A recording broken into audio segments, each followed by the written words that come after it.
सूचना क्रांति की इस नई शताब्दी में आज हम एक ऐसे स्थान पर पहुंच गए हैं जहां हर क्षण की घटना को महसूस करना चाहते हैं, उसके बारे में जानना चाहते हैं।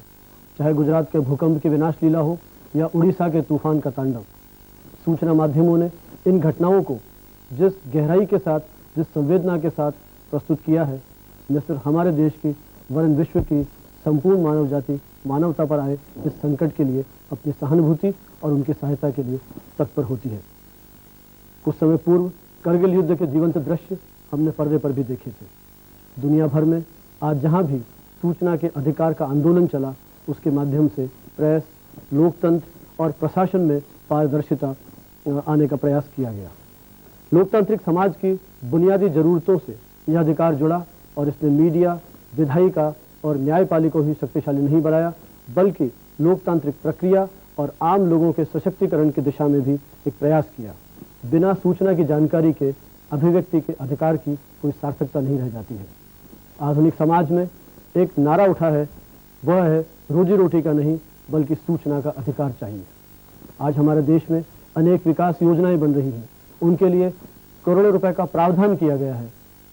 उसके बावजूद हम लोग उसका पूरा लाभ नहीं उठा पाते हैं।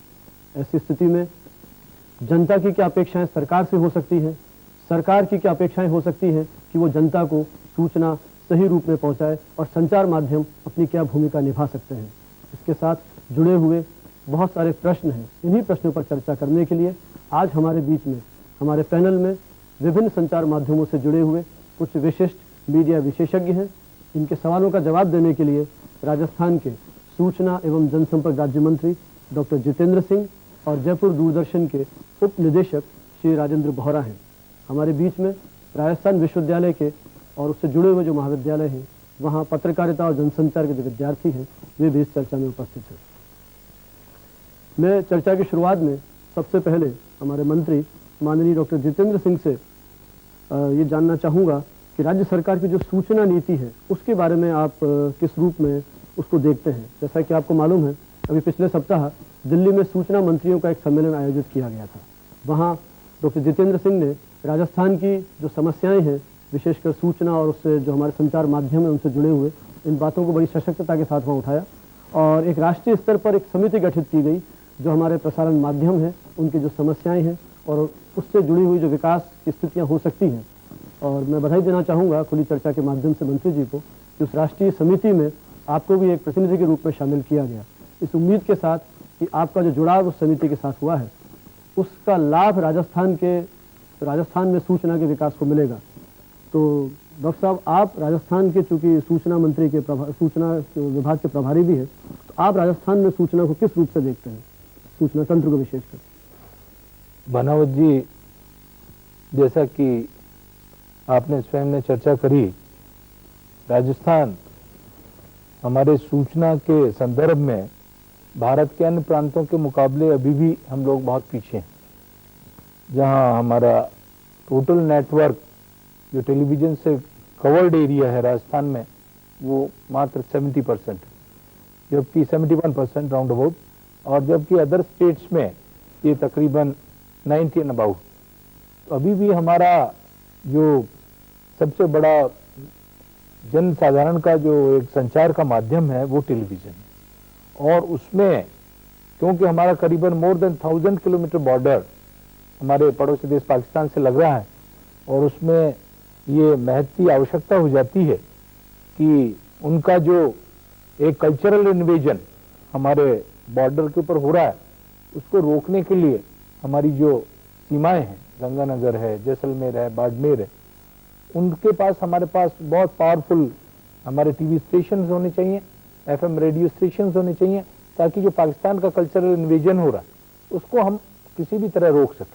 क्योंकि डिस्क फैसिलिटीज हैं वो सिटीज में हैं, टाउन्स में, लेकिन जो दूर दराज की ढाणियां हैं, Jaisalmer is the biggest parliament this assembly segment in the world, और वो इवन ऑलमोस्ट पूरे कई हमारी स्टेट्स के बराबर, और उनके अंदर उनके पास अपने एंटीना के माध्यम से जो भी प्रोग्राम्स दिखेंगे वो लोग देखें। और उस कंडीशंस में हमारी ये अत्यंत महत्वपूर्ण आवश्यकता हो जाती है कि हमारा जो टेलीविजन नेटवर्क है हमारा नेशनल, उसका हमारा सीमा प्रांत के मुकाबले में हम लोगों का अपना जो प्रसारण है उसको देखें। इसलिए फर्स्ट जो आवश्यकता है वो मानव जी ये है कि हमारे पास अपना जो टीवी ट्रांसमिशन है वो राजस्थान के अंदर हमारे कवरेज अत्यंत आवश्यक है और उसका होना दूसरा जो अन्य माध्यम है हमारे पास अपना एफएम रेडियो है और हमारा प्रिंट मीडिया है। देखिए मैं मेरे अपने दृष्टिकोण से कहूँगा बीइंग ए डॉक्टर कि as the nerves are very important for the brain to carry out the impulses of the body, उसी प्रकार एक राष्ट्र का एक पत्र जो हमारा सूचना नेटवर्क है या मैं कहूँगा पत्रकार है जुड़ा हुआ, वो पूरे राष्ट्र की या छोटे से छोटी जगह की इंफॉर्मेशन अगर वो सही तरीके से अभिव्यक्त करता है तो वो पूरे राष्ट्र की एक इम्पल्स होगी। और इसलिए एक पत्रकार को एक I will not consider him as a ordinary man, he is pillar of the society, वो पूरे समाज का हमारा पिलर है। इसलिए उस पत्रकार को या सूचना से जुड़े व्यक्ति को इसके बारे में impartial and he should be very practical, ये मेरा अपना दृष्टिकोण। तो हमारे इस कार्यक्रम में भास्कर टीवी के समाचार और सामयिकी कार्यक्रमों के प्रभारी अश्विनी त्यागी जी भी आए हुए हैं। त्यागी जी, जैसा कि मंत्री जी ने कहा कि राजस्थान में इलेक्ट्रॉनिक मीडिया के विस्तार की अपार संभावनाएं हैं और जैसा कि आप स्वयं एक चैनल से जुड़े हुए हैं और निजी क्षेत्रों की इसमें भागीदारी रही है जी, तो आप किस रूप में देखते हैं जो आपने पाकिस्तानी आक्रमण की बात की और सांस्कृतिक आक्रमण जिस तरह का हो रहा है, तो आप इस सारी चीज़ को किस रूप में? जैसा कि डॉक्टर साहब ने कहा, बहुत ही सही बात है कि जब तक हम दूसरे ऐसे देशों का जो नकारात्मक प्रचार में भी लगे हुए हैं हम उनका जवाब न दे पाएं और अपनी संस्कृति, अपने वहाँ के रहन सहन, जीवन शैली और उन सब चीज़ों को झलका ना पाएं जिससे कि वो जुड़ें, तब तक ये संकट बना रहेगा। और दूर दराज के इलाकों में तो विशेषकर ये बात बरसों से उठती रही है। मुझे समझ में नहीं आता कि अब तक हम लोग इसके प्रति बहुत तेज़ी से क्यों नहीं बढ़े। ये काम बहुत देर से हो रहा है अगर हो रहा है। और दूसरा, जैसे डॉक्टर साहब ने कहा, संकट है विश्वसनीयता का। जो भी आदमी सूचना तंत्र से जुड़ा हुआ है, चाहे वो पत्रकार हो और चाहे वो किसी भी रूप में, चाहे वो उसके प्रस्तुतिकरण से जुड़ा हो या उससे, सूचना सही रूप में, सही परिप्रेक्ष्य में पहुंचनी बहुत ज़रूरी है। आज क्लटर है, इलेक्ट्रॉनिक माध्यम है, प्रिंट मीडिया है, बहुत से माध्यम है। हम लोगों का सबका उद्देश्य तो यही है कि अंततोगत्वा उस व्यक्ति तक सही सूचना पहुंचे। लेकिन हो क्या रहा है कि अभी जैसे ये आपदा का समय, एक बड़े दुखद दौर से जो हमारा देश गुजरा है, कोई आंकड़ा 1 बता रहा है, कोई 2, कोई 3।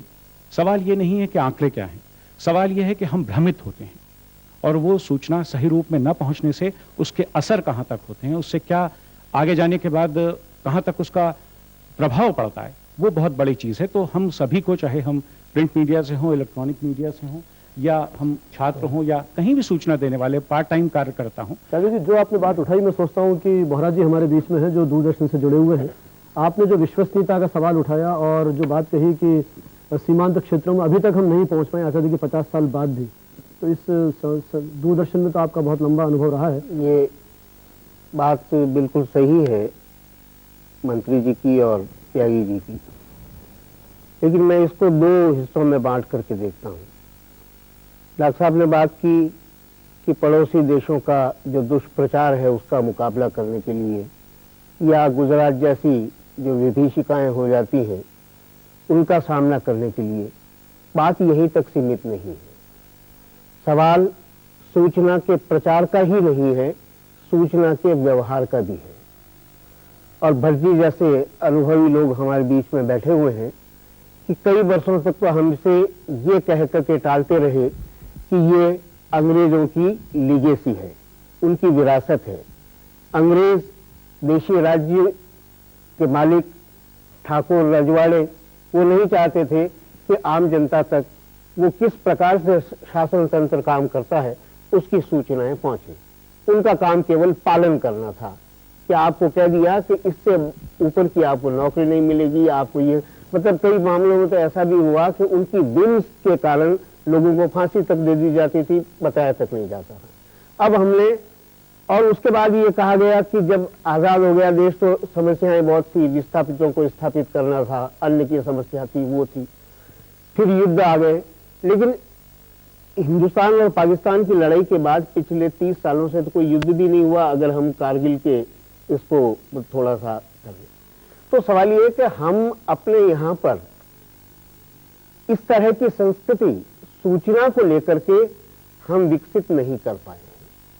आप देखिए अखबारों में मैं रोजाना पढ़ता हूं कि केंद्र सरकार अपनी श्रम नीति जारी करेगी, घोषित करेगी, या कपड़ा नीति, या खान नीति, कोयला नीति, उसी तरह से सूचना नीति आजादी के 50 साल बाद तक हमारी अब तक नहीं बन पाई है, पहली बात।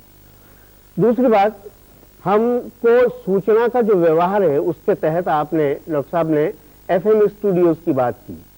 राजस्थान में पहले किसी जमाने में एक जयपुर का ही स्टूडियो हुआ करता था जहां प्रोडक्शन होते थे। आज 4-5 बड़े स्टूडियो हैं और कुल मिलाकर के 16 FM स्टेशन समेत सब काम कर रहे हैं। सवाई माधोपुर में भी FM स्टेशन है, बांसवाड़ा में भी है, चित्तौड़ में भी है, चूरू में भी है, और उनमें से 2 बांसवाड़ा और सवाई माधोपुर का 5 वर्ष तक डायरेक्टर रहा होने के नाते मुझे उनका भी अनुभव है। तो उसमें यह है कि आपने लोगों को ये तो कह दिया अपने बच्चे को स्कूल भेजिए वरना सजा मिलेगी। आपको ये कभी सोचा कि वो पेरेंट्स जो है, वो अभिभावक अपने बच्चे को स्कूल भेजने की स्थिति में है भी कि नहीं? आपने उसके अभिभावक की जो आर्थिक स्थिति, सामाजिक स्थिति है, उसकी तरफ ध्यान नहीं दिया और ये नियम बना दिया कि आपको स्कूल भेजना पड़ेगा। तो वो सारे FM स्टेशन जो है वो उतना काम नहीं कर पा रहे हैं। एक गांव में मैं गया, वहां जाकर के उन्होंने पूछा कि साहब ये कब सुनाओगे आप जो बोले, और हमारे गांव वाले भी बोले। उन्होंने कुछ खेती के नए साधन, मक्का वगैरह छीलने के बना रखे थे। तो मैंने कहा कि कल शाम को। तो फिर मुझे पता लगा कि उस गांव में तो रेडियो ही नहीं है। अब वो कहां से सुनेंगे? ठीक उसी तरह से FM रेडियो सेट जो है, आकाशवाणी ने बहुत कोशिश की कि 100 रुपए की लागत तक किसी तरह से बन जाए, लेकिन नहीं बन पाए। अब जिस आदमी को FM स्टेशन सुनना है वो पहले 400 रुपए खर्च करके अपनी फ्रीक्वेंसी कायम करे। तो सूचना का व्यवहार जो है, वो प्रचार तो एक हिस्सा है उसका, उसके बारे में हम बात कर सकते हैं, लेकिन संस्कृति केवल विदेशी हमलों का या दुष्प्रचार का ही नहीं, हमारे यहाँ के लोगों में आत्मबल भरने का, उनमें जागरूकता भरने का भी बड़ा साधन है। मैं चाहूंगा कि भलकी से हम सुने कि ये जो सूचना है इसका व्यवहार कैसे होता है, कैसे आती है, कैसे जानी चाहिए और किस रूप में आनी और जानी। भट्ट जी बड़े वरिष्ठ पत्रकार हैं और मुद्रित माध्यमों का तो हमारे यहाँ बहुत बड़ी विरासत रही है। तो आप इस सारे दौर में मुद्रित माध्यमों को और इलेक्ट्रॉनिक माध्यम के बीच जो पारस्परिक रिश्ते हैं, और चूंकि राज्य सरकार के आप सूचना जनसंपर्क निर्देशक भी रहे हुए हैं, इन सारी चीज़ों को आप किस रूप में देखते हैं और कैसे इसका विश्लेषण करेंगे? भट्ट साहब। मंत्री महोदय, मेरे मन में आपके लिए आदर है, कुछ सराहना भी है कि आप जनसंपर्क करने के लिए यहाँ आए हैं। दूसरी बात यह है कि सूचना का अधिकार लागू होते ही सूचना मंत्री यहाँ उपस्थित है। ये राज्य सरकार की सूचना के प्रति जो प्रतिबद्धता है उसका प्रदर्शन करता है। इस दृष्टि से मैं आपका विशेष स्वागत करता हूँ। अब जो विषय आज का है, जनअपेक्षाएं, उसकी दृष्टि से देखें तो हम स्वाधीनता के 5 दशक बाद मिल रहे हैं, अभी आरंभिक स्थिति नहीं है। जनअपेक्षाएं, जिसको जन कहा जाए, वो अपेक्षा में रहा है 5 शताब्दी तक। अभी आप होकर आए हैं, दिल्ली में सूचना मंत्रियों का सम्मेलन हुआ था। वहां प्रधानमंत्री ने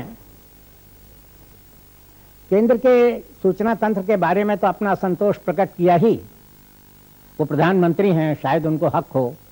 उन्होंने जो राज्यों के सूचना तंत्र हैं उनके बारे में भी असंतोष प्रकट किया। अब सबसे पहली बात ये हो जाती है कि जो सूचना तंत्र के संचालक हैं, आप सहित, वो क्या संतुष्ट हैं? अगर वो संतुष्ट हैं तो जन अपेक्षाएं पूरी क्यों नहीं हो रही? एक तरफ से कुछ होता है तो उसका परिणाम क्यों नहीं होता? मेरे सामने मैं लाया हूं अपने साथ अभी बहुत हाल में 2-4 दिन हुए एक आलेख निकला है राजस्थान में जो विकास हुआ पिछले 50 सालों में, उसके बारे में एक सम्मति छपी है यहाँ के एक दैनिक में, जिसको लिखने वाले स्वयं पूर्व सूचना अधिकारी हैं, चैतन्य नागरिक हैं। उन्होंने बड़ा विश्लेषण करके ये बताया है कि काम तो बहुत हुआ है, लेकिन उस नतीजे का वो नहीं हुआ जो कि अपेक्षित था, वो नहीं हुआ जिससे कि परिवर्तन जो होना चाहिए था वो हो चुका। अब इसमें जन अपेक्षाएं की जब बात की जाती है तो वो सिर्फ सूचना मंत्रालय या जनसंपर्क मंत्रालय तक सीमित नहीं है। जनसंपर्क मंत्रालय मुखिया नहीं है, मुख्य है। इसलिए ये जो जन अपेक्षाएं का सवाल है ये मुखिया के पास भी जाना चाहिए और जो दूसरे लोग हैं उनके पास भी जाना चाहिए, और फिर ये लगेगा कि इस समय सचमुच असंतोष है। अब इसको कम करने में, जन अपेक्षाओं को पूरा करने में आज कितना जनसंपर्क विभाग और जितना वो तंत्र काम कर सकता है, हमें इस पर विचार करना चाहिए। वर्तमान सूचना के अधिकार की हम बात कर रहे हैं और राजस्थान सरकार को इस बात के लिए बधाई भी दी जा रही है कि उन्होंने इसको पहल करके एक अधिकार लागू किया। आज जिस तरह की अवधारणा विकसित हो रही है उसमें ये बात कही जा रही है कि देश का आम नागरिक निर्णय लेने की प्रक्रिया के साथ जुड़े और सरकार में पूरी तरह से पारदर्शिता आए, जो गोपनीयता है वो कम से कम रहे और खुलापन अधिक से अधिक रहे। तो जो पहल सरकार ने की है सूचना के अधिकार को लागू करने के लिए, तो हमारे बीच में विजय विद्रोही जो आज तक न्यूज़ चैनल से जुड़े हुए हैं, राजस्थान के प्रतिनिधि हैं। मंत्री जी, मैं आपसे ये जानना चाह रहा था कि जैसे सूचना का अधिकार राज्य सरकार ने दिया है, लेकिन इसमें इसके विधेयक को और इसके कानून को अगर ढंग से गौर से पढ़ा जाए तो ऐसा लगता है कि सूचना नहीं देने का अधिकार ये ज़्यादा है। इसमें बहुत सारी खामियां हैं, मुख्य रूप से जैसे कि किसी तरह के दंड की कोई व्यवस्था नहीं है। जैसे कर्नाटक में 3,000 रुपये का दंड लगाया गया है उन्होंने कि जो सूचना नहीं देता है। फिर कुछ 10-12 ऐसे अपवाद हैं जिनका फ़ायदा उठाकर सरकार सूचना देने से बच सकती है। जैसे एक है कि डिनाई कर सकती है कि ये सूचना देने में रिसोर्सेज ज़्यादा खर्च होंगे या पैसा ज़्यादा खर्च होगा। तो और इसके अलावा उसमें 2-4 अपवाद और हैं कि वो ये चीज़ राष्ट्र हित में नहीं है। कौन सी चीज़, उसकी परिभाषा स्पष्ट नहीं है कि कौन सी चीज़ हित में आती है, कौन सी हित में नहीं आती है। और तो आपको क्या लगता है कि ये जो आपने सूचना नहीं देने का अधिकार आपको लगता है कि वो जारी किया, या इस पर कुछ आगे आप सोच विचार और कर रहे हैं? विद्रोही जी, आपने जो अपनी शंका जाहिर करी सूचना के अधिकार के विषय में, राज्य सरकार की मंशा यही है कि अधिक से अधिक जो अधिकार हैं सूचना के वो मिले, चाहे वो सामने बैठे छात्र छात्राएं हों, चाहे एक ढाणी में बैठा हुआ गरीब किसान हो जो अपने गिरदावरी की रिपोर्ट लेना चाहेगा तहसील ऑफिस से, या कोई रिटायर्ड बाबू है जो अपने पेंशन की बात करना चाहेगा। There multiple things. सरकार की मंशा इसमें स्पष्ट है कि सरकार स्टर्न है इस बात पे। राज्य सरकार, मुख्यमंत्री जी और एक बड़ी गहन चर्चा के बाद राजस्थान संभवतः उन अग्रणी स्टेट्स में से है जहाँ सूचना के अधिकार को प्रायोरिटी से दिया गया और उसका इम्प्लीमेंटेशन किया है। नहीं, इसमें एक चीज़ मैं आपको बताऊं कि जैसे अभी राजसमंद के अंदर जो मजदूर किसान शक्ति संगठन है, उन्होंने सबसे पहले जो ये जन सुनवाइयों का दौर शुरू किया था, वहाँ पे उन्होंने जब सूचना का अधिकार पहले से ही 1 साल पहले ही मिल गया था एक तरह से, तो एक ग्राम सेवक ने सूचना देने से मना कर दिया। बड़ा आंदोलन चला, उसके बाद बात ऊपर तक पहुंची, मुख्यमंत्री जी तक बात पहुंची, लेकिन ग्राम सेवक को भी कई दिनों बाद जाकर उसको निलंबित किया गया और कलेक्टर के खिलाफ कोई कार्रवाई नहीं हो रही है। तो सरकार सूचना आखिर देने से बचती क्यों है? अगर मेरे गांव में एक हैंडपंप लगाया और मैं ये नहीं जानना चाहूंगा कि ये हैंडपंप के लिए कितना पैसा सैंक्शन किया गया था, कितना नहीं किया गया था और कहाँ लगाना चाहिए था, या जमींदार के घर के आगे लगा दिया और SC/ST के घर आगे नहीं लगाया गया जिसके लिए सैंक्शन किया गया था, तो इससे तो कुल मिला के सरकार का ही जो खजाना है एक तरह से वो बच रहा है। उसके पास पैसा, जो गड़बड़ियों की बात सामने आएगी तो सरकार का ही पैसा बचेगा। तो सरकार सूचना देने से डरती क्यों है? विद्रोही जी, आप इस बारे में विश्वास रखिए कि सरकार की मंशा स्पष्ट है कि सरकार किसी भी रूप में कोई भी इंफॉर्मेशन देने से नहीं चूकेगी। और इस बारे में मुख्यमंत्री जी का और अन्य मंत्रीगणों का अपना एक जो हमारी कैबिनेट मीटिंग में डिसीजन है कि इसमें जो भी व्यक्ति अगर हिचकेगा या अपने आप को कंसील करने की कोशिश करेगा उसको किसी कीमत पर बर्दाश्त नहीं करेगा and he will be penalised. ये एक गरीब के हित की बात है, स्टूडेंट्स के हित की बात है। और जो आपने अपनी शंका प्रकट की, मैं आभारी हूं आपका कि आपकी शंका का समाधान आवश्यक और आपने जो राइट है वो उठाया। लेकिन सरकार बिल्कुल स्टर्न है, सरकार इस पे स्टर्न डिसीजन लेने वाली है, किसी भी कीमत पे कोई भी व्यक्ति हो उसको बख्शा नहीं जाएगा। डॉक्टर साहब क्षमा चाहूँगा, जैसा कि विजय जी ने कहा कि और आपने कहा कि सरकार पूरी तरह तैयार है, तत्पर है, निश्चय किया हुआ है सरकार ने, लेकिन अभी बदलते दौर में अक्सर देखा गया है आम आदमी के सूचना मांगने का अधिकार तो जिसके लिए पुकार हो रही वो तो अलग है ही, हम जैसे लोग जो इन सूचना माध्यमों से जुड़े हैं उस आम आदमी के प्रतिनिधि बनकर आपसे वो सूचना मांगते हैं तो उसको देने में भी गुरेज होता है सरकारी तंत्र को। मैं किसी एक बात की तरफ नहीं इंगित कर रहा हूं, एक सामान्य व्यवहार जो है, जो एक रोज का एक काम करने का तरीका है उसकी तरफ इशारा कर रहा हूं। तो पहले तो वो तैयार कीजिए अपने अधिकारियों को और अपने विभागों को कि कम से कम उन प्रतिनिधियों तक तो वो बात सही रूप में दें जिससे वो आगे प्रसारित हो सके। लगता ये है कि सूचना का अधिकार जो दिया गया है उसमें शायद एक सुझाव पहले आया भी था जिस समय ये कानून बनाया जा रहा था कि जिस तरह विधानसभा में विधायक सूचना मांगता है और वो सूचना देने के लिए विधानसभा बाध्य है, सरकार बाध्य है, इस तरह का अधिकार नागरिकों को दिया जाता तो मैं समझता हूँ ज़्यादा ये एक आयोजन जो है एक थोड़ा इसे ढंग से ये सूचनाएं मिल सकती थी लोगों को। इस तरह क्यों नहीं किया गया या क्यों नहीं किया जा सकता, ये हम जानना चाहते हैं। ये तलवार साहब ऐसा है कि इसको बहुत अदर स्टेट भी जहाँ भी इसके बारे में थी चर्चा और इनमें लॉ और उनके सारे सेक्शंस में आपस में चर्चा करने के बाद ये सारी व्यवस्था की गई सूचना के अधिकार की कि इस रूप में सूचना का अधिकार आम जन तक दिया जाए। और मैं निस्संदेह रूप से कह सकता हूँ इसके बारे में कि इसमें आम जन के हित की बात को लेकर ये व्यवस्था की गई और इसके अंदर किसी भी कीमत पे जो कि एक लेजिस्लेटिव को हाउस के अंदर अधिकार सूचना के अधिकार का अपना उसको अधिकार है मांग पूछने का, मैं समझता हूँ कि एक आम जन को करीब करीब जो इम्पोर्टेंट इंफॉर्मेशन हैं जो बहुत जो उससे जुड़ी हुई वो किसी भी कीमत पे उससे लेजिस्लेटिव से कम मात्रा में उसको राइट्स नहीं है कि वो पूछे, वो उसको जवाब नहीं दिया जाए।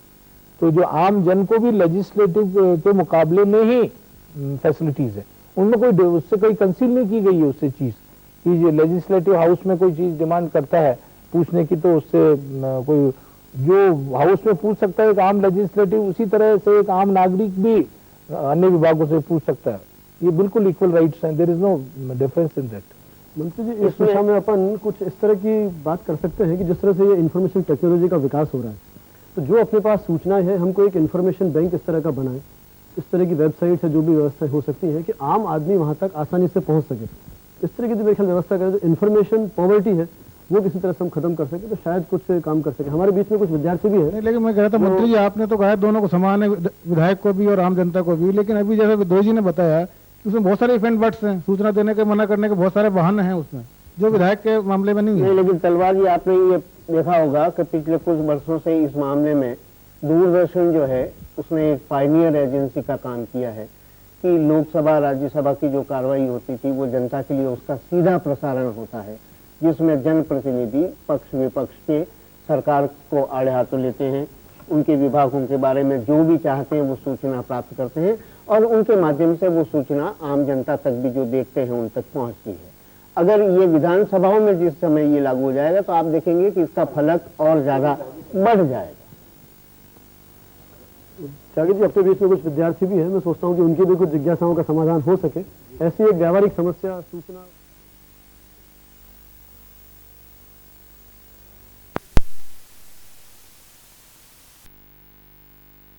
सर, मेरा नाम शालिनी अग्रवाल है और मैं राजस्थान विश्वविद्यालय के जनसंचार केंद्र से हूँ। अभी अभी आपने सूचना के अधिकार की बात कही, जबकि स्थिति तो यह है कि हमारे गांव के लोगों को यह सूचना ही नहीं है कि उनके पास सूचना के अधिकार जैसी भी कोई चीज़ है। और जिस तरह से इंफॉर्मेशन टेक्नोलॉजी का विकास हुआ है, सूचना इतनी तेज़ी से फैल रही है, तो आप इस इंफॉर्मेशन टेक्नोलॉजी का उपयोग किस तरह से करेंगे गाँव के लोगों में सूचना पहुँचाने के लिए? शालिनी जी, आपने बहुत सही प्रश्न किया कि गांव में दूर दराज में बैठे व्यक्ति को अपने अधिकार की बात का ही पता नहीं होगा तो वो किस साइज की डिमांड करेगा। ये एक बहुत लंबा परिप्रेक्ष्य है। आज गांव में बैठा जो हमारा किसान है या बहुत दूसरी ढानी में जो शिक्षा के अभाव से शिक्षा अभी एजुकेशन से दूर है बहुत सी, हालांकि बहुत राजस्थान में इस बारे में बहुत काम शुरू हो गया है उसके मामले में। तो जो एजुकेशन की डेफिशिएंसी है, हमारी शिक्षा का जो बहुत बड़ा अभाव है, वो भी एक मुख्य कारण है कि वो इससे वंचित है। हमारा आम किसान या जो आम गांव ढाणी में बैठा है, और सरकार ने अपने माध्यमों के जो उनके अपने इलेक्ट्रॉनिक मीडिया जो आपने कहा है, उसको हमने हमारे पूरे जो तंत्र हैं, जो हमारे ब्लॉक ऑफिसेज हैं, जो हमारे इंफॉर्मेशन ऑफिसेज हैं, उन सबको हमारे आधुनिक इंटरनेट से और उन सब से जोड़ दिया। और मैं समझता हूं कि और सरकार की बृहद योजना है कि जो मुख्यमंत्री कार्यालय में कोई डिसीजन हो, वो डिसीजन कलेक्टर के पास जाए, कलेक्टर के माध्यम से ब्लॉक ऑफिस में जाए।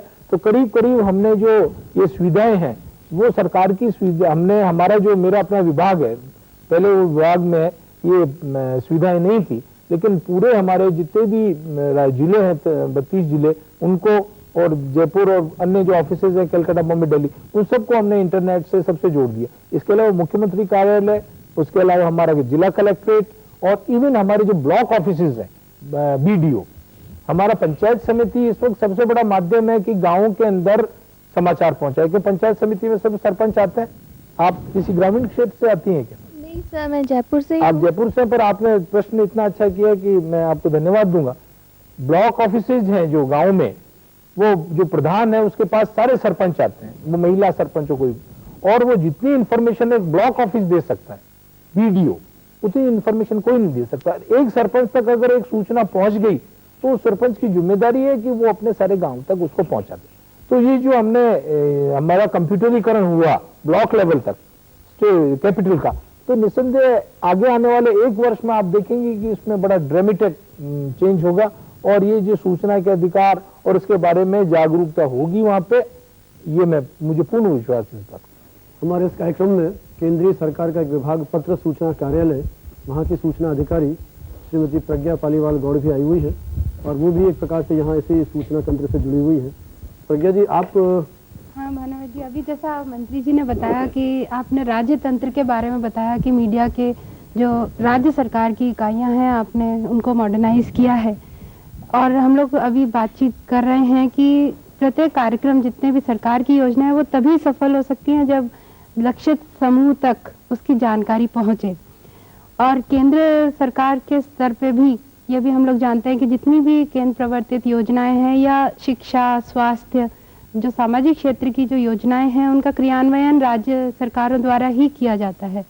जब उनके क्रियान्वयन में तालमेल है, तो क्या ये आवश्यक नहीं है कि जो केंद्रीय सरकार का प्रचार तंत्र है और जो राज्य सरकार का के मीडिया तंत्र है, उनमें आपस में समन्वय हो, तो ये जो उसका लाभ है वो द्विगुणित हो जाएगा। इसके बारे में क्या राजस्थान में किस तरह से प्रयास कुछ किए जा रहे हैं? प्रज्ञा जी, आपने प्रश्न बिल्कुल ठीक किया कि जो राज्य सरकार का सूचना तंत्र है, उसका मात्र एक रूप यही नहीं है कि गवर्नमेंट के वर्क्स को वो एक्सपोज करे। उसका बेटर इस्तेमाल तो जब ही हो सकेगा जब जो हमारा नेशनल नेटवर्क है और जो हमारा स्टेट नेटवर्क, उसका आपस में समन्वय हो। बल्कि मैं तो कहूँगा, त्यागी जी हैं, भास्कर टीवी का इतना अच्छा, मैं तो उसको हमेशा सुनता हूँ, राजस्थान पत्रिका टीवी है, ये जिस तरह से आए हैं फील्ड में, आज तक के हमारे विद्रोही जी बैठे हैं, संभवतः मैं कोई दिन मिस नहीं करता जब आज तक को देखूं। तो आज मीडिया के प्रति आम जन, आज तक के जैसे बारे में मैं कहना चाहूंगा कि आम जन आज सुनना चाहेगा कि आज तक में क्या हो रहा है।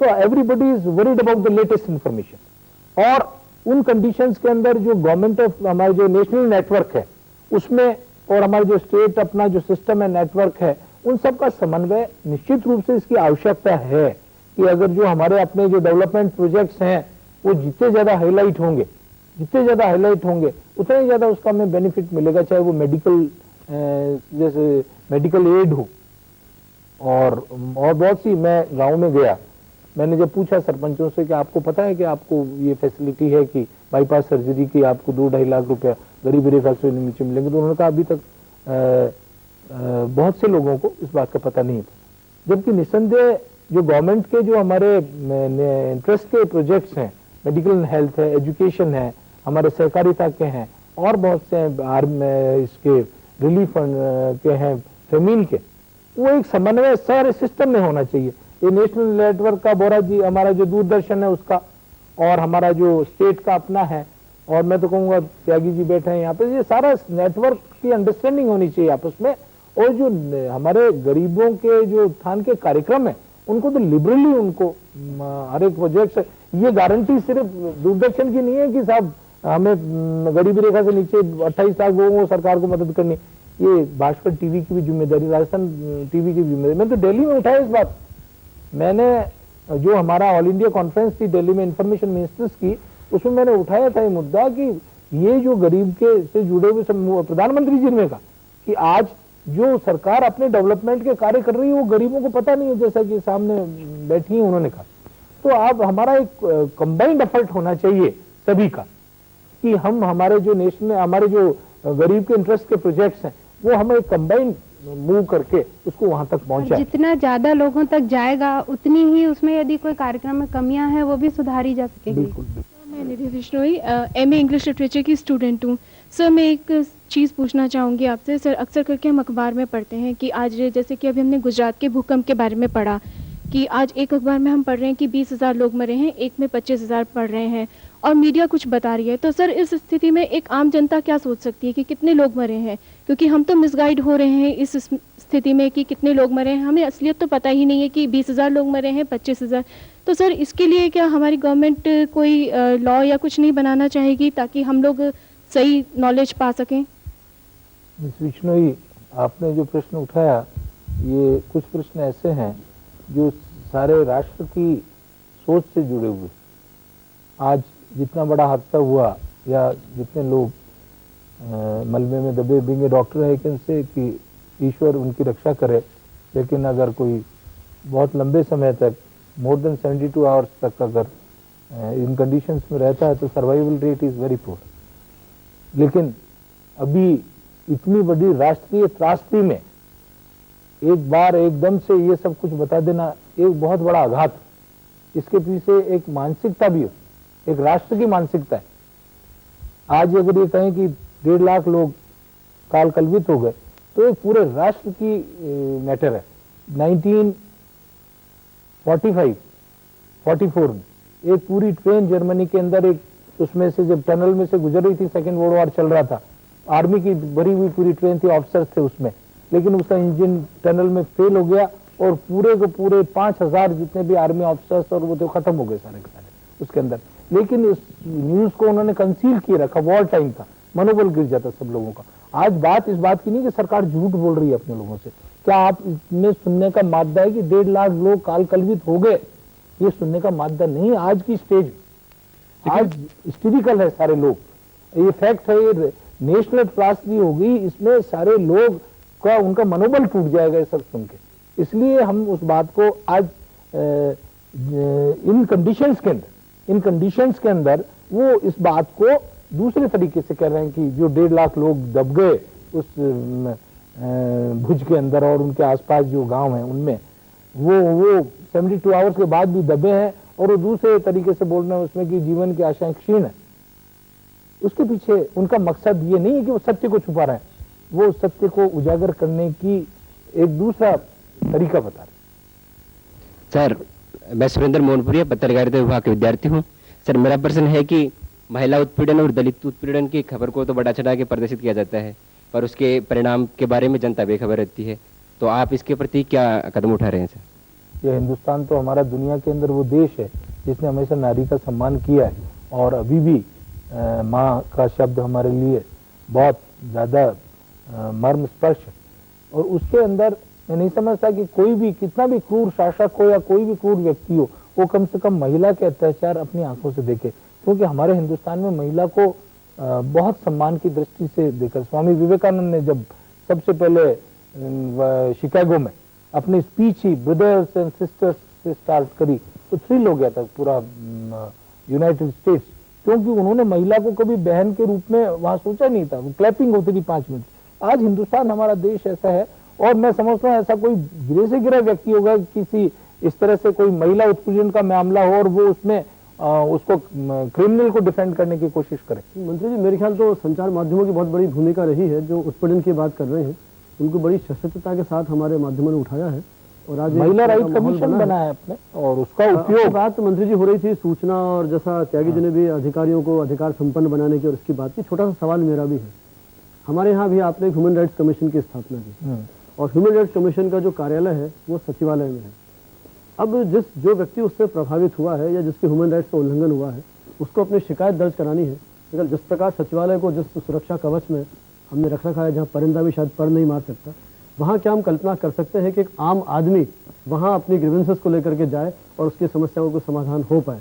तो इस दिशा में कहीं कुछ हमारा चिंतन है कि हम इस तरह की सुविधाएं जन सामान्य को ऐसे सुलभ कराएं कि वो जाकर के अपनी बात करें। Readily available. ये बनावट जी आप सही कह रहे हैं कि इस तरह की व्यवस्था सुनिश्चित होनी चाहिए। वैसे तो सेक्रेटरीट में भी बनावट जी आपका तो आना जाना रहता है, सभी भट्ट साहब बैठे हैं, प्रज्ञा जी हैं, हमारे सभी त्यागी बैठे हैं, त्यागी जी, तलवार साहब और ध्रुव जी। अभी वहाँ की जो पोजीशन है सेक्रेटरीट की, वो एक्चुअली जिस तरह से वो व्यवस्था की गई है उसके अंदर अगर कोई भी इससे संबंधित आता है तो उसके लिए पूरा 2 बजे के बाद में कोई ऐसी दिक्कत नहीं होती है पासेस बनाने की। लेकिन आपका ये विचार निश्चित रूप से उसके ऊपर विचारणीय है कि अगर इस ऑफिस को बाहर किया जाए और उसको, तो ये एक सोचने वाला मुद्दा है और मैं समझता हूँ इसके ऊपर निस्संदेह रूप से अगर वो बाहर भी किया जाए तो कोई आपत्ति नहीं है उसमें। अंतिम सवाल है शायद कोई विद्यार्थी में। सर मेरा नाम मोनिका है, मैं इंटरनेशनल कॉलेज फॉर गर्ल्स से हूँ। मैं आपसे ये जानना चाहती हूँ, इनफैक्ट मेरा क्वेश्चन है कि शहरों में सोर्सेज ऑफ इंफॉर्मेशन कलेक्ट करना बहुत इजी होता है और एक्सपेंसिव तो ये मीडिया होता ही है, जैसे वेब है या कोई भी इस तरह का मीडिया है। तो रूरल लेवल पे क्या इस तरह का कोई अरेंजमेंट है कि कम्युनिटी सेंटर्स पे सारी फैसिलिटीज़ रूरल एरिया में मतलब उनको अवेलेबल करा दी जाएँ कि वो वहाँ जाके इन्फॉर्मेशन गैदर कर सकते हैं? रूरल सेगमेंट में देखिए ऐसा है कि हमारे पास अभी हमें डेवलप करना पड़ेगा सिस्टम। हमारा डिस्ट्रिक्ट हेडक्वार्टर तक तो सिस्टम है कि हमारे खुद के गवर्नमेंट के पीआरओ सेंटर्स हैं और हमारे करीब करीब सभी, अभी त्यागी जी बैठे हैं और सारे हमारे जर्नलिस्ट हैं, उनके अपनी ऑफिसेज वो उनके कॉरेस्पोंडेंट्स होते हैं। लेकिन रूरल लेवल पे हम अभी इस बारे में जो जितना मिलना चाहिए इंफॉर्मेशन उसके बारे में हमारे पास माध्यम सिर्फ ये टीवी और डेली न्यूज़पेपर है और इसलिए निसंदेह अभी रूरल लेवल तक इसको इसकी जो फ्रीक्वेंसी है टू गेट द इंफॉर्मेशन, इसको निसंदेह हमें सशक्त बनाना पड़ेगा। और आपने जो प्रश्न उठाया वो बहुत इसमें अप टू द मार्क है कि हमें रूरल लेवल तक जो इंफॉर्मेशन सेंटर्स हैं उनको डेवलप करना पड़ेगा। मैं समझता हूँ कि जिस तरह से हमारा नेटवर्क बना है, टीवी नेटवर्क ब्लॉक लेवल तक, उसमें हम बहुत जल्दी इसमें सफल हो जाएंगे। और तलवार साहब शायद को सवाल पूछना चाहते हैं। नहीं, मैं ये कहना चाहता था कि सूचना जो गांव तक नहीं पहुंच पाने की बात थी और ख़ास तौर पे जो हमारा राजस्थान सरकार का सूचना विभाग एक बड़ी रंगीन पत्रिका छापता है सुजस, इसमें सरकारी नीतियां और सारी चीज़ें सूचनाएं भी उसमें होती हैं। लेकिन वो जो पत्र है वो मुझे लगता है कि IAS अधिकारियों में घर चला जाता है या कहीं जाता है तो पता नहीं वो खुलता भी है नहीं खुलता है। तो जैसे अभी आपने बताया कि जो गरीबी की रेखा के नीचे जीने वाले लोगों के लिए सरकार ने ये सुविधा दी हुई है कि 3 लाख 2 लाख रुपए तक भी यदि असाध्य बीमारी में कोई खर्च करने पड़े सरकार उसका खर्चा उठाती है। लेकिन उस आदमी तक ये सूचना ही नहीं है कि सरकार ऐसा मुझे पैसा दे सकती है बीमारी की हालत में। तो मेरा सुझाव ये था कि गाँव में जो पंच सरपंच हैं, वहाँ पंचायत मुख्यालय पर भी कई बार ये पत्र जाते हैं, वो पड़े रहते हैं वहाँ पे, ये देखा गया है। तो आप दीवार पर चिपकाने वाला कोई इस तरह का साधन हो जो हमारे इंटीरियर गाँव तक सूचनाएं दे दे, इस तरह पर आप कोई सोच रहे हैं क्या? तलवार साहब, ऐसा आपने जो सुजस के बारे में कहा वो निश्चित रूप से वो पत्रिका ब्लॉक लेवल तक जाती है, लेकिन उसके बावजूद भी जो हमारे अपने गवर्नमेंट के पब्लिक इंटरेस्ट के प्रोजेक्ट्स हैं शिक्षा में, हेल्थ में और दूसरे उसमें, उसके बारे में जो हमने अभी बुकलेट पब्लिश कराई थी और वो करीबन 6 लाख बुकलेट्स करीब करीब हरी पंचायत हेडक्वार्टर पे भेजी। उसके अलावा जो हमारी ग्राम सभाएं होती हैं, ग्राम सभाओं में हमने विशेष रखा है कि जो गवर्नमेंट के इंटरेस्ट के प्रोजेक्ट हैं वो उसके बारे में चर्चा की जाए। क्योंकि ग्राम सभा जैसे अभी 26 जनवरी को थी और थी, ग्राम सभा में अगर ये इस तरह के जो इम्पोर्टेंट मुद्दे हैं जैसे मेडिकेयर कार्ड्स हैं या उनके और दूसरे हैं, तो वो उसके ऊपर ग्राम सभा में चर्चा कर लिए जाते हैं। और हर 3 महीने में हमारे ब्लॉक लेवल के ऊपर जिले के सभी अधिकारी आते हैं और वो मीटिंग्स होती रहती हैं। उस मीटिंग में अधिकतर जो वहाँ के अधिकारी हैं और वहाँ के जो जनप्रतिनिधि हैं वो भी अपने उसके माध्यम से वो सबको अवगत कराते हैं। आप गांव को जोड़ने की सूचना से बात कर रहे थे, तो इस पे मैं आपका ध्यान दिलाना चाहूँगा। सारी दुनिया का ध्यान ही उस तरफ गया था जब नायला के अंदर अमेरिका के राष्ट्रपति, अब जो पूर्व हो गए, क्लिंटन आए थे। तब सरकार ने बड़ी जोर शोर शराबे के साथ ये प्रचार किया था कि 9000 ग्राम पंचायतों को आज नायला से के साथ ही जोड़ने का सिलसिला शुरू हो जाएगा। आए सब कुछ हुआ, इंटरनेट से वो जोड़ा भी गया नायला को। अभी भी वहाँ के सरपंच रो रहे हैं, क्लिंटन भी वहाँ से विदा हो गए, 1 साल हो गया यहाँ, और यहाँ पर 6 महीने हो गए करीब। तो अभी भी वहाँ पर ना किसी वो न प्रशिक्षण का काम पूरा हुआ, ना कंप्यूटर वहाँ पर डंप किया हुआ है उसके ऊपर। हम भी कुछ दिन पहले गए थे तो पर्दा, एक कपड़ा पड़ा हुआ था उसके ऊपर। तो ये कैसा आपका सूचना तंत्र है? ये त्यागी जी, अभी हिंदुस्तान उस स्टेज में है कि हम एकदम में यूएसए की तरह छलांग from bullock cart to the satellite वाली स्थिति में हमारा देश अभी नहीं है। आपकी तरफ से, सरकार की तरफ से घोषणा की गई थी कि आज से हमारा सिलसिला शुरू होगा उसी ग्राम पंचायत में जिसका ध्यान पूरी दुनिया की तरफ गया, जिस कारण राजस्थान को भी पब्लिसिटी भी मिली, जिसका क्लिंटन बार बार पूरे देश विदेश में प्रचार करते रहे, नायला नायला नायला गाते रहे। उसी में आप ये शुरुआत करती है राज्य सरकार, और उसके बाद जैसे ही ये ड्रामा खत्म होता है उसके बाद वहां का बिजली का कनेक्शन, टेलीफोन का कनेक्शन वहां काट दिया जाता है जो अस्थायी रूप से दिया गया था। तो ऐसे कैसे सिलसिला शुरू होगा, जबकि ये कहा गया था कि जो संभाग का जो है जिला मुख्यालय है वो उसके साथ जुड़ जाएगा, राजस्व का है मामला, लाइसेंस का है, तो ये जो फॉर्म होते हैं इसके लिए गांव वाले को कलेक्ट्रेट तक जाने की जरूरत नहीं पड़ेगी, वहीं का वहीं वो मिल जाएगा उसको, वो डाउनलोड कर सकेगा उसे। तो वहां से तो आप शुरुआत कर सकते थे। ये त्यागी जी जो क्लिंटन पधारे थे वहां, विजय विद्रोही, हाँ विद्रोही साहब विद्रोही साहब, ऐसा है कि जो क्लिंटन आए थे वहां नायला में और जो वहां व्यवस्था शुरू की गई थी इंटरनेट के माध्यम से, वो एक थॉट था सरकार का, एक विचार था कि पूरे हमारे ग्रामीण हमारे जो ग्रामीण इलाका है, जो ब्लॉक्स हैं, उनमें हम सारी व्यवस्थाएं इंटरनेट की और वो कर देंगे। और वो एक उसका प्रारूप था, वो एक मॉडल था जो उन्होंने वहां स्टार्ट किया। अभी जैसा कि आपको पता है हमारे वित्तीय स्थिति ऐसी है कि हम अलग से कोई वहां पे क्रिएट नहीं कर सकते, अलग से हम वहां पे जो ऑपरेटर है या जो प्रोग्रामर है उसकी कोई व्यवस्था नहीं कर सकते। उसमें अभी इनिशियली जो स्टार्ट किया गया था वो तो एक हमारा मॉडल था कि हमें पूरा यूं करना है, राजस्थान के हर एक गाँव को जोड़ना है उसको, हमारे पंचायत समितियों को, और उसका एक मॉडल शुरू किया था उन्होंने नायला के अंदर। और उसके अंदर जो आपने बताया कि अभी वो किन परिस्थितियों में वो व्यवस्था है, तो मैं निस्संदेह मैं स्वयं भी चाहूंगा अगर इस तरह की व्यवस्था हो तो उसको तो इमीडिएटली इंप्रूव किया जाए। कि अपने अधिकारियों को और अपनी व्यवस्था को ऐसा बनाएं कि कम से कम वो बात अपनी सामने रखने से, किसी बात को छुपाने से छुप तो नहीं पाएगी। अब इतने संचार माध्यम है, इतने उसके जरिए हैं कि बात निकलेगी तो दूर तक जाएगी। मैं home science extension education Rajasthan university की स्टूडेंट हूँ। सर, हम लोग अपने सब्जेक्ट में गांव में जाते हैं, आपकी जो योजनाएं हैं उनको गांव वालों तक पहुंचाना, और हम जो आपके और गांव वालों के बीच में एक लिंक का काम करने की कोशिश कर रहे हैं। तो गांव में जब हम पहुंचते हैं तो आपके सेल्फ हेल्प ग्रुप की जो योजना सरकार ने बनाई, इस तरह के जो प्रोजेक्ट सरकार चला रही है उनकी जानकारी बहुत आधी अधूरी है। वो उनको सिर्फ ये पता है कि उन्हें 10 रुपये डालने हैं स्वयं सहायता समूह, पर ये नहीं पता इसका लाभ उन्हें कैसे मिलेगा, सरकार उनको किस तरह फ़ायदा पहुंचाएगी, वो बैंक तक किस तरह पहुंचेंगे। जो सरपंच हैं उनके पास भी उसकी, जैसा आपने कहा, बुकलेट पहुंची, उन्हें उसके पन्ने पलटे, पर उस चीज़ को वो समझ नहीं पा रहे हैं कि उसे किस तरह पहुंचाएं।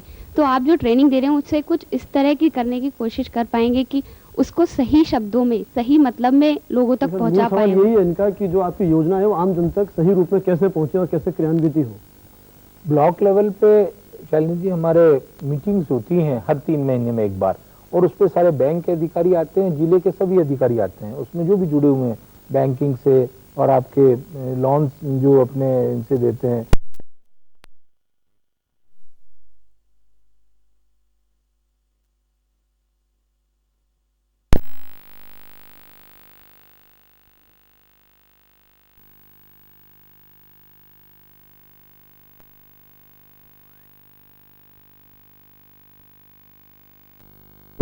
लोन्स जो अपने इनसे देते हैं और जो मेडिकल हेल्थ के हैं और जो जितने भी हमारे विभाग हैं डिस्ट्रिक्ट हेडक्वार्टर्स के, PHED है, ये देखिए वो सभी आते हैं, और उसमें अधिकतर सारे सरपंच और सभी लोगों को आमंत्रित किया जाता है। एक रेगुलर रूटीन है, इट्स ए रेगुलर रूटीन। तो उसके अंदर जो शंका है इससे रिलेटेड आपने कहा कि उसको आम ग्रामीण जन को बैंक के मार्फत कैसे पता लगेगा। तो जो हमारी ग्रामीण सहकारी बैंक्स हैं और हैं, तो वो हमारे तहसील हेडक्वार्टर पे सारे निर्णय होते हैं और वहाँ पे सारे अधिकारी आते हैं, तो वो इन्फॉर्मेशन उनको वहाँ से प्राप्त हो जाती है। जैसे आप सारे स्टूडेंट्स हैं और मैं समझता हूँ कि हर गांव में कोई न कोई लड़का कॉलेज में तो आजकल सब पढ़ते हैं और उनको काफी कुछ इसकी जनरल नॉलेज भी रहती है।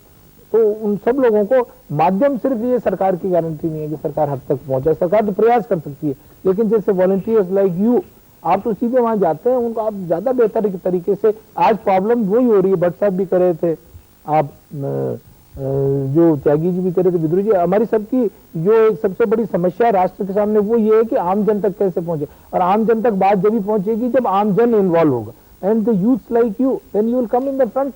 हमें भी ऐसे प्रयास करने पड़ेंगे कि आम जन भी हमारे साथ आकर के जुड़े। हाँ, और जो हमारी एजेंसी है उसको हमें और अधिक प्रभावी बनाना होगा, तभी हम शायद इस दिशा में कुछ सार्थक प्रयत्न कर पाएंगे।